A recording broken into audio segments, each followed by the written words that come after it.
Olá, tudo bem? Estou um pouquinho diferente do que vocês estão acostumados a me ver nos vídeos aí, né? Sempre a carequinha aparecendo e tal, e agora de repente apareço aqui de boné, jaqueta e tal. É que tá bem frio na nossa região aqui, pessoal. Tô aqui do sul do país, né? Então de vez em quando dá uns frio brabo aí, a gente tem que proteger a nossa carequinha aqui porque fica exposta aí na temperatura, né? Por isso que eu tô um pouco diferente aí, pessoal que tá acostumado a me seguir no canal, certo? Pessoal, o tema dessa videoaula, o tema desse assunto, eu tenho até um artigo já no nosso blog bem detalhado sobre essa questão, que é muito importante para quem atua com elétrica, quem atua com manutenção de eletrônica, ou mesmo para aquelas pessoas que gostam dessa área, que estão ligadas a essa área aí e que gostam de informações relacionadas a esse setor. Então assim, ó, manutenção. O que é manutenção? Como funciona a manutenção correta? Né? Então nesse vídeo, pessoal, eu vou tratar com vocês das 3 formas de manutenção completas que existem no mercado aí, tá? E pode até existir mais formas, dependendo do autor que vai estar estudando isso. Mas eu diria para você que de forma prática nós temos a manutenção preditiva, manutenção preventiva e manutenção corretiva, ok? São as 3 manutenções mais usadas, mais importantes aí. Inclusive o pessoal do setor de transportes rodoviários, né, empresas de ônibus, aviação, marítimos, né, a indústria de uma forma geral, se utiliza muito da manutenção preditiva e da manutenção preventiva para manter seus equipamentos funcionando, manter as máquinas em operação. Imagina você aí que vai viajar, pegar um ônibus aí para São Paulo, para Curitiba aí, e aí no meio do caminho esse ônibus fica quebrando, fica dando manutenção, né? Todo o pessoal esperando, todo o pessoal parado ali para esperar o mecânico chegar e corrigir um problema mecânico de um ônibus, por exemplo. Muito complicado, né? Então, raramente a gente vê isso acontecer na prática. No passado, tá?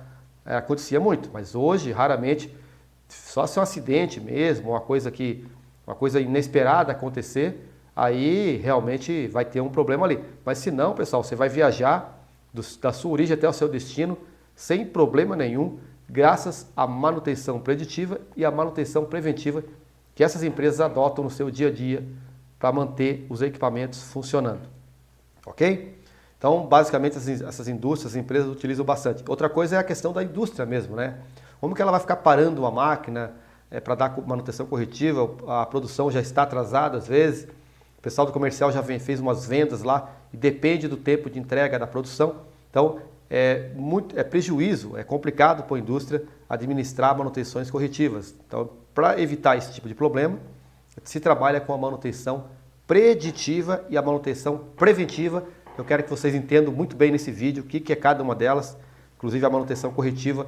Eu vou trabalhar um pouquinho melhor com vocês, já imaginando que muitos do meu público aí são técnicos de manutenção, ou que querem ser técnicos de manutenção, ou eletricista que pode estar operando aí no setor de manutenção também, certo? Pessoal, então basicamente é isso aí. Só para você que não entende muito dessa questão de manutenção, de uma forma genérica, tá? Para você entender o que seria. Por exemplo, troca de óleo de moto, troca de óleo de carro, né? Isso aí o que é? Manutenção corretiva, preventiva ou preditiva? Isso na realidade, pessoal, ela é uma preventiva que pode ser preditiva também. Qual é a diferença da preditiva para a preventiva, cara? A preditiva é uma manutenção administrativa, tá? Então o que acontece? Se você comprou um carro, né? Aí você tem lá, vamos pegar um exemplo aqui, 2.000 quilômetros, você tem que vir aqui e fazer uma troca de óleo. Você tem marcado, então você registra isso em algum lugar. Daqui a tantos mil quilômetros, você tem que fazer uma verificação dos freios, verificação disso, verificação daquilo. Então, se isso for tudo gerenciado, tá? Se você colocar isso tudo num software de computador, numa planilha, alguma coisa que você consiga gerenciar, controlar isso aí e administrar esse tipo de informação, ela é, de certa forma, ela é a preditiva, tá? Por exemplo, você comprou uma máquina e essa máquina tem alguns componentes ali. Digamos que essa máquina vai trabalhar direto mesmo. Se é uma máquina para você, tem uma empresa de produção e essa máquina vai trabalhar 24 horas por dia, sem parar, só para troca de processo mesmo. Então, se o fabricante determina que a cada 1.000 horas essa máquina precisa sofrer uma troca de tais e tais componentes, você precisa pegar essa máquina, registrar no teu sistema, colocar as informações e ela vai criar uma agenda, tá? Então, tudo que você coloca, inclusive existe software de manutenção exclusivo para essas funções, tá? De forma que o pessoal que gerencia essas informações, eles são alimentados, né, por essa agenda, né, que quando chega o tempo de manutenção preventiva, que está vencendo aquelas horas, vencendo aquele tempo lá que precisa da manutenção, é emitido um alerta, é emitido um relatório, uma ordem de serviço, certo? E a partir dessa ordem de serviço é encaminhada para o pessoal de manutenção, aí entra o pessoal de manutenção, tu vê que antes tem a manutenção preditiva, que é a gerencial, e depois que venceu o tempo que precisa da interseção de uma pessoa que vá até a máquina, que verifique, que troque alguns elementos, aí nós estamos na manutenção preventiva, tá? Então, se você gerencia a manutenção, a troca, a vida útil dos teus equipamentos, das tuas máquinas, esse gerenciamento do tempo da vida útil, de quantas horas esse equipamento dura, quantas horas o rolamento pode trabalhar, quanto tempo dura o óleo do motor, né? Qual é a vida útil, então tudo isso aí, se você gerencia essas informações, isso é manutenção preditiva, ok? E a preventiva, o que seria então? A preventiva seria a ação mesmo, né? Você vai lá, troca um rolamento, troca óleo, você vai lá, troca uma placa, troca alguns componentes que já venceu sua vida útil, com o intuito de que esses equipamentos não venham apresentar problema e necessite de intervenção corretiva, ok? Então a manutenção preventiva seria isso, tá, pessoal? Você realmente fazer a troca e fazer os equipamentos, manter eles funcionando. É muito melhor trabalhar com a preventiva e a preditiva do que a corretiva, que é o que nós vamos tratar mais aqui.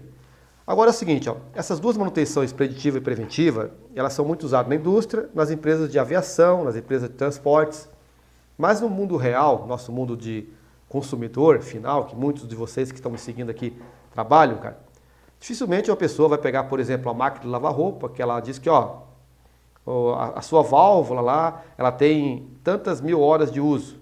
Vencidas essas 1000 horas, você precisa solicitar uma manutenção preventiva para trocar essa válvula.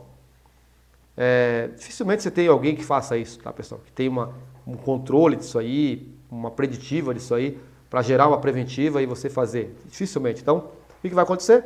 A pessoa vai comprar a máquina e vai usar até que ela apresente um defeito.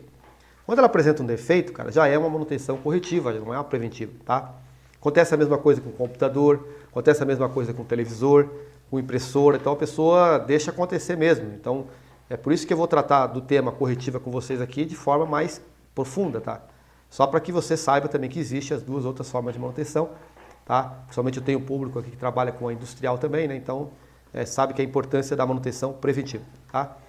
Agora, a corretiva, ela exige que você tenha muitas habilidades, né? Que você saiba manusear equipamentos, solda, instrumentos de medida, componentes, que você tenha aí uma série de informações para você poder trabalhar com a manutenção corretiva. Eu diria para você até o seguinte, preventiva é mais fácil, tá, pessoal? Você tem conhecimento técnico das coisas, sabe fazer legal, a preventiva diz o que você tem que fazer. Só vai lá e faz o que a preventiva está dizendo de forma correta. Já a corretiva, não, cara. Corretiva é o equipamento que parou de funcionar, a máquina não está funcionando, então você precisa ter um bom conhecimento para definir o que não está funcionando naquela máquina, naquele equipamento, para que você faça a manutenção. É por isso que nós vamos tratar agora dos 5 passos da manutenção corretiva, tá, pessoal? Corretiva, então, é quando você tem que atuar no equipamento, numa máquina que não está funcionando corretamente ou que está apresentando um defeito, tá certo? Então, eu desenvolvi aqui um fluxograma com 5 passos importantes de uma manutenção corretiva eficiente ou eficaz, tá? De forma que ela tenha sucesso, que você tenha menos retorno aí nos seus consertos, nos seus reparos, para que aumente aí a tua credibilidade no seu mercado de trabalho e aumente o seu trabalho, a recomendação, as indicações de novos clientes. Com isso você consegue ganhar mais, tá certo? Então, pessoal, vou para a tela do computador agora aqui, sem muita demora, tá? E vou explicar passo a passo para vocês os 5 passos da manutenção corretiva correta, tá certo? Vamos então para a tela do computador e eu apresento para vocês detalhadamente esses passos aí. Beleza, pessoal, aqui nesse gráfico, nesse fluxograma completo da manutenção, vai ficar mais fácil de eu explicar para vocês todo o funcionamento da manutenção corretiva, eficiente ou eficaz, tá? O objetivo é garantir que você tenha sucesso nas manutenções, nos seus consertos e evitar retorno de equipamentos, tá? Isso é mais importante, você evitar que o cliente tenha que retornar na tua oficina, ou que você trabalha numa indústria, que você tem que retornar na máquina, que você fica repetindo, dando os defeitos que porventura você venha a resolver, tá? Então é muito importante que você siga esses passos aqui. Pessoal, o fluxograma começa pela especificação do tipo de defeito. Aqui é o diagnóstico, tá? Aqui é muito importante que você conheça o funcionamento correto do equipamento. Que você, quanto mais conhecimento você tiver do equipamento que você quer consertar aqui, melhor, tá? Porque aí você define certinho o que está funcionando e o que não está. Por quê? Porque muitas vezes, olha só que interessante, vou dar um exemplo bem prático para você aqui entender essa questão da especificação do tipo de defeito, tá? Imagine que você pegou um aquecedor elétrico para consertar. Aí, esse aquecedor, o que faz um aquecedor? Aquece o ambiente, tá? Até aí tudo bem, né, cara? Só que o aquecedor, ele pode ter vários defeitos, cara. Ele pode não ligar, é um defeito. Ele pode ligar e não esquentar o suficiente, então ele também é um segundo defeito. Ou seja, ele está esquentando, mas ele não está esquentando o suficiente, está esquentando pouco. E o terceiro defeito que pode acontecer com esse aquecedor é ele ligar, né, e esquentar demais. Está esquentando muito, está complicado, não era para esquentar tanto, deve ter algum problema nele ali. Então, quer dizer, para isso você precisa conhecer o aquecedor, né, cara? Senão você não sabe se ele está esquentando demais, está esquentando de menos, tá? Isso vale para o motor elétrico, né? De repente o motor está com um ruído causado por rolamentos, tem que ter uma audição boa, conhecer como é que funciona corretamente um funcionamento de um motor. Isso vale para um equipamento de computador, né? O que funciona corretamente ali, o que não está funcionando. Ou seja, aqui é importante que você tenha conhecimento do funcionamento correto do equipamento, ok? Para você conseguir dar um diagnóstico correto. Mas eu vou passar rapidamente os passos da manutenção, pessoal. Ó, primeiro você fez o diagnóstico, depois você vai para a etapa de localização de defeito, verificou o defeito onde está, localizou o estágio defeituoso, você vai verificar o que causou, né? Que são a verificação das causas. Somente após verificar as causas, sanar, né? Você vai para a reparação, você vai fazer o conserto do equipamento queimado, vai reparar o problema. E aí depois você segue aqui para o teste de funcionamento, tá, pessoal? E aí faz todos os testes aí necessários para garantir que o teu conserto, que a tua manutenção está completa, tá certo? Então, basicamente, são esses 5 passos aqui que eu vou estar explicando para vocês agora de forma mais detalhada, tá certo? Tem um detalhe também, tá, pessoal? Às vezes você pega um defeito onde você dá o diagnóstico e já sabe onde está o defeito, já sabe quais são as causas, né? Por exemplo, um painel quebrado, botão quebrado, né? Um motor que travou o rolamento, quer dizer, alguma coisa que você já saiba o que é o defeito, você não precisa localizar, você não precisa verificar as causas, a causa é evidente aqui, ó, você já pode pular direto para o reparo, tá certo? Estou falando isso porque às vezes não necessariamente tem que passar por todas as etapas, cara. É importante que passe. Mas se você conhece bem, domina bem e já sabe qual que é o defeito, as causas do defeito são evidentes, você vai direto, faz o reparo e joga para o teste de funcionamento, tá? De qualquer forma, sempre é importante passar para o teste de funcionamento. Outra coisa, se está o diagnóstico e já sabe onde é que está o defeito, você pode ir direto para a verificação das causas, cara, tá? Então, há formas de você estar abreviando esse caminho aqui, tá? Mas o que é muito importante, as pessoas abreviam demais, as pessoas vão direto para a reparação, eles dão o diagnóstico e vão direto para lá. Mas eles não sabem exatamente onde está o defeito. Eles vão lá tentar consertar, vão ficar procurando onde está lá. Ou seja, eles querem pegar essa etapa e vir para cá, começar a mexer com ferro de solda, tirar componente, ressoldar, ficar manuseando aqui, né, tentando reparar, sem antes fazer os procedimentos corretos. É claro que algumas vezes isso é possível sim, tá? Beleza? Então aqui, pessoal, na primeira etapa, diagnóstico, então. A segunda etapa, localização do defeito. Aqui vai mandar muito o conhecimento técnico que você tem sobre aquele equipamento que você vai consertar, sobre a área que você trabalha, tá?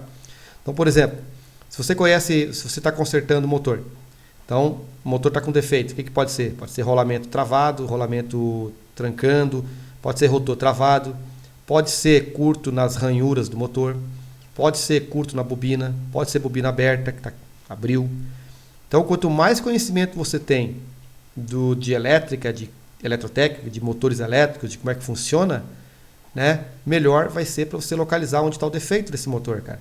Quanto mais conhecimento você tem da área. Um exemplo maior ainda seria no campo da eletrônica, cara. Quem vai mexer com eletrônica, quanto mais conhecimento de componentes, de circuitos, análise de esquemas, análise de circuitos, tá? Uso de instrumentos de medição, raciocínio lógico de manutenção. E detalhe, pessoal, aqui normalmente se trabalha com instrumento de medida, tá? Se analisa as tensões, o que funciona e o que não funciona no aparelho, tá? Então você deu o diagnóstico, você já parte para análise do que está acontecendo com instrumentos e medidas, tá? Análise de esquemas e instrumentos e medidas. Depois que você localizou o defeito, através dessas análises, você vai verificar o que causou, né, que fez com que esse defeito acontecesse. Tá? Somente após esse passo, de você saber o que aconteceu, você vai para o reparo. Certo? Eu vou dar um exemplo para vocês aqui agora. Eu vou dar, na verdade, 2 exemplos para você entender bem a importância dessas etapas na manutenção eletroeletrônica. Tá? O primeiro exemplo que eu vou passar para vocês de uma manutenção mal sucedida, porque não foi verificado todos os passos conforme estão aqui, é um motor elétrico que foi mandado para conserto. Ou seja, na verdade é o seguinte, ó, foi chamado o eletricista de manutenção para consertar um equipamento, uma máquina. Ele chegou na máquina e verificou que o motor estava queimado. Tá? Então aqui, ó, ele especificou, né, na máquina, o defeito da máquina era motor queimado. Ou então, de repente, ele pegou a máquina lá e ele localizou o defeito. O defeito é o motor queimado? Beleza, cara. Então, o que aconteceu com o motor? A bobina do motor está em curto, queimou, carbonizou, está até escura aqui, né? Cheiro de queimado e tal. Ele não verifica as causas, ele vai tirar esse motor, leva para um pessoal que faz a rebobinar ele, né? Vai fazer a rebobinagem do motor, da bobina certinho. Rebobinou, tá certo, volta o motor, ele vai na máquina, coloca o motor no lugar, liga, a máquina volta a funcionar e ele vai embora, encerra, tá? Então ele fez a manutenção, ele fez o quê? Ele localizou o motor, ele fez o reparo, que é a troca do motor, ele testou que estava funcionando e concluiu e entregou. Beleza? Esse é uma manutenção que eu estou dando um exemplo para vocês de mal sucedida. Por quê? Porque ele não fez essa etapa aqui, ó. Ele não verificou, cara, o que causou a queima daquela bobina do motor, tá? Verificação das causas da queima daquele motor. E aí o que aconteceu? Passados uns dias, a máquina veio de novo uma ordem de manutenção, veio o pessoal da manutenção reclamando, o pessoal da produção, aliás, né? Reclamando que a máquina parou de novo, cara, queimou de novo, mesmo defeito. E vai o eletricista de novo lá, verifica a máquina, queimou novamente a bobina do motor, queimou o motor de novo. Ele já começa até a xingar o cara que fez a rebobinagem, o cara fez um serviço mal feito, aí um fica jogando pro outro, aquela velha historinha, né? Mas na verdade, cara, ele deveria ter analisado o que levou à queima, quais são as causas que levou à queima daquela bobina, cara. Então se ele pegar esse motor de novo, levar lá, ficar reclamando pro cara lá que rebobinou, para ele rebobinar de novo, fazer um serviço bem feito, tá? Aí o cara vai dizer, pô, cara, será que não é problema lá? Vai gerar aquele problema, né? Então, na realidade, o que ele deveria ter feito, cara? Quando ele analisou na primeira vez que era a queima da bobina, ele deveria dar uma análise da máquina, ver se não tem nada alterado, se não tem problema de engrenagem travada, falta de lubrificação mecânica. Ele deveria chamar, se tem mecânico, chamar um mecânico para analisar a parte mecânica, ou ele mesmo fazer uma verificação dentro das suas possibilidades, né? E aí sim, colocar um motor rebobinado, porque ele tem que verificar, tá? No tempo que esse motor foi para rebobinagem e voltou, ele tem que fazer uma verificação. Aí o motor chegou rebobinado, tá bonzinho, ele instala o motor no lugar, ele liga o equipamento, liga a máquina, e ele tem por obrigação, cara, medir as correntes desse motor. Para quê? Para verificar se elas estão normais, tá? Se elas estiverem normais, ok, o motorzinho pode ficar trabalhando sossegado, porque se as correntes estão normais, significa que o motor está trabalhando dentro da sua normalidade, tá? Agora, se na segunda vez que o motor queimou, que voltou, né, da rebobinagem, ele liga e vai verificar. Aí ele conclui, na medição, ele conclui que a corrente está alta demais. Bom, a corrente está alta demais, que se você deixar essa máquina ligada, vai queimar de novo o motor, né? O que está acontecendo que essa corrente está alta demais? Vamos verificar a parte mecânica dessa máquina? Aí ele vai verificar se de repente eles não estão colocando muita carga nessa máquina. Se for isso, ele vai mandar diminuir, porque não tem condições de atender. Ou então trocar o motor, colocar um motor mais potente. Certo? Mas ele já verifica aqui que existe uma sobrecorrente causada por uma sobrecarga. Certo? Ou pode ser um defeito mecânico também. Então ele verifica a causa para que mantenha esse motor funcionando. Esse é um exemplo que eu estou passando para vocês, tá? Um outro exemplo de manutenção mal sucedida, que até aconteceu comigo, tá, pessoal? Aconteceu comigo, acontece diariamente aí quem trabalha com manutenção. É um televisor que veio para conserto. E nesse conserto a gente concluiu na fonte, né, especificou o defeito, o televisor não ligava. Analisamos a fonte primária e visualmente mesmo já vimos um circuito integrado estourado. Era um CI chamado PWM da fonte. Aí substituímos esse circuito integrado, né? Ou seja, localizamos o defeito e trocamos, fizemos um reparo aqui, ó, fomos para cá, reparamos ele, trocamos o CI. Ligamos o televisor, funcionou, entrega para o cliente. Pura bucha, cara. Passado alguns dias, o cliente volta reclamando que o defeito voltou, é a mesma coisa. Pô, é chato pra caramba isso aí, tá? É chato pro cliente que tem que voltar na tua oficina, com o mesmo problema, perder seu tempo de ter que estar indo na sua oficina, levar de novo o equipamento, ter que buscar de novo, é transtorno, cara. Pode ter certeza, é transtorno. Nos dias de hoje, pior ainda, né? Com esse nosso trânsito, com essa facilidade de estacionamento que nós temos aí, muito complicado isso aí, tá? E aí o cliente volta, pô, meu televisor é o mesmo defeito. Aí você vai verificar. Não ligou de novo, localizou o defeito, o CI queimou de novo, cara. Você não pode ir lá reparar de novo, né, cara? Você não é louco de ir lá e trocar de novo o CI, porque ele vai queimar novamente. Aí você vai verificar o quê? As causas. Na segunda vez para fazer isso, cara, por que não foi feito na primeira, né? Aí na verificação das causas, o que levou à queima do circuito PWM, você verifica que o capacitor anterior a ele, que faz a filtragem da fonte, estava seco praticamente. Com isso ele não fazia uma filtragem correta e o circuito ficava sujeito a flutuações muito bruscas da rede elétrica, ou seja, ele não estava trabalhando dentro da normalidade dele. E causa, no caso, a sua queima, tá? Então, verificação das causas é importante, cara. Se tivesse feito a verificação na primeira vez, se teria verificado que o que causou a queima do PWM, do circuito integrado, foi o capacitor. Substituindo o capacitor, aí você vai ter lá a troca do CI, vai ter a verificação, você vai ter que fazer uma medição geral da tua fonte, analisar certinho se está tudo ok. Né? Isso, claro, está dentro do item reparo aqui, né? Na troca do circuito, na troca do capacitor, na medição das tensões, estão tudo ok, para ver se não vai ter nenhum outro problema que vai causar novos defeitos nessa área. Tá? Após esses procedimentos, é que você vai para o teste de funcionamento. Você vai ligar o televisor, vai verificar se está tudo funcionando. No caso do televisor, eu recomendo que o equipamento fique ligado na oficina por 24 horas, né? Durante o expediente, não precisa deixar ligado de noite. Tá? Você vai embora, fecha a oficina, você desliga tudo. Mas no dia seguinte você religa novamente, deixa ele funcionando. Por quê? Deixa ele pelo menos 24 horas, cara, porque se acontecer um novo problema, é bom que esse equipamento esteja na oficina ainda, tá? Que não vá para o cliente, porque se for para o cliente ele tem que retornar, você perde credibilidade com o seu cliente, tá? Então, evitar retorno significa fazer o teste de funcionamento correto. Evitar retorno significa você verificar as causas corretamente, tá? Então, verificação de causas do problema e teste de funcionamento, esses dois itens são de extrema importância para evitar retornos na tua oficina. Correto? Entendeu por quê? 2 exemplos para você da importância da verificação das causas. Não dá para você ir lá e fazer o reparo direto, cara, tá? Você tem que fazer todos os passos corretamente para verificar, para ter certeza de que não vai voltar o defeito. Pelo menos esse defeito que você está consertando, né? Faça uma verificação geral do equipamento para ver se não tem nada sujeito a causar falhas, tá?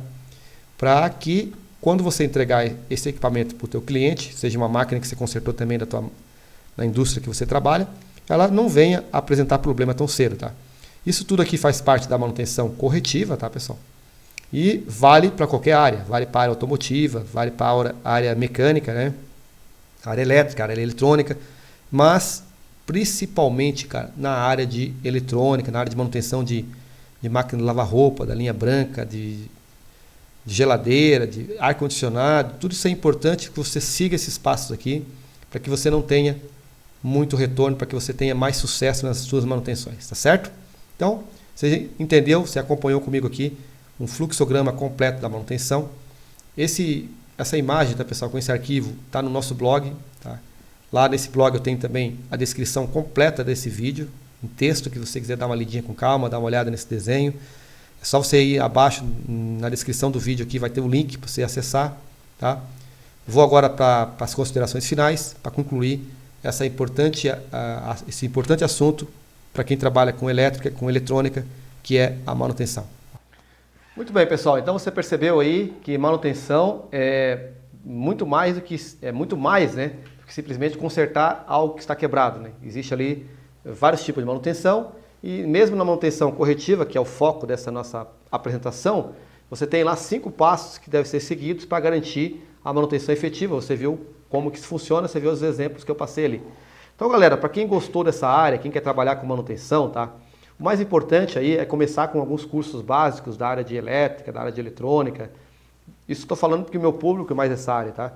Mas se você é da área de construção civil, da área de mecânica, você tem que procurar cursos básicos da sua área, tá? Começa com o curso básico para você conhecer o que é essa área, como é que ela funciona, quais são ali o dia a dia dessa área que você quer escolher. O curso básico, um curso bom, seria bastante indicado nesse setor. Para quem trabalha com elétrica, com eletrônica, pessoal, a gente tem na nossa escola, tá? Vários cursos bacanas aí na área de eletrônica, na área de elétrica. Na descrição do vídeo aqui, abaixo desse vídeo, você vai ter todos os links ali para você acessar, tá? Para você conhecer. Se você quer trabalhar com manutenção da linha branca, máquina de lavar roupa, ar-condicionado, televisor, linha de informática, seja qual for a área que você deseja trabalhar. Comece com cursos básicos gerais, cursos que vão te abrir o leque de mercado, vão te mostrar o que é, vão te dar conhecimentos técnicos, né, que vão te proporcionar no futuro aí aqueles primeiros passos. Você viu que é importante na questão da manutenção, né, diagnosticar o tipo de defeito, localizar o defeito, verificar as causas e somente após isso fazer o reparo. Lá no reparo você vai ter que ter habilidades mecânicas, cara, habilidades mesmo, tá? Habilidade com ferro de solda, habilidade com o instrumento de medida, habilidade com manusear componentes, analisar esquemas, tá? Essas são habilidades. Agora, para chegar lá no reparo, você tem que ter todos os conhecimentos necessários, tá? O que vai te garantir a rapidez de chegar lá, o sucesso nessa área, é o conhecimento técnico, o conhecimento mesmo, tá? Isso você consegue com bons cursos da área que você escolher, seja elétrica, eletrônica ou qualquer outra área, tá? Então começa com os cursos básicos, tá, pessoal? E se aperfeiçoa cada vez mais, não deixa, nunca fique contente, nunca fique acomodado na sua área, porque o mercado é muito dinâmico.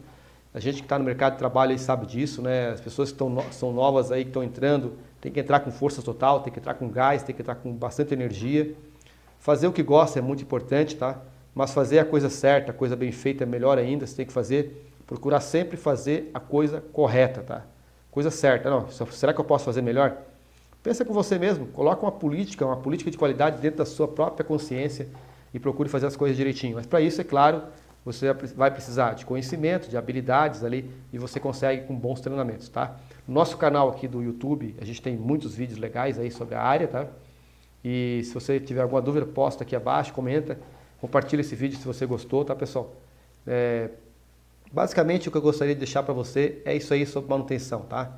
É uma área bacana, é uma área legal, muita gente ganha bastante dinheiro com manutenção, que as coisas quebram, né, cara? A gente precisa de manutenção, por isso tem os médicos, né, especialistas na área.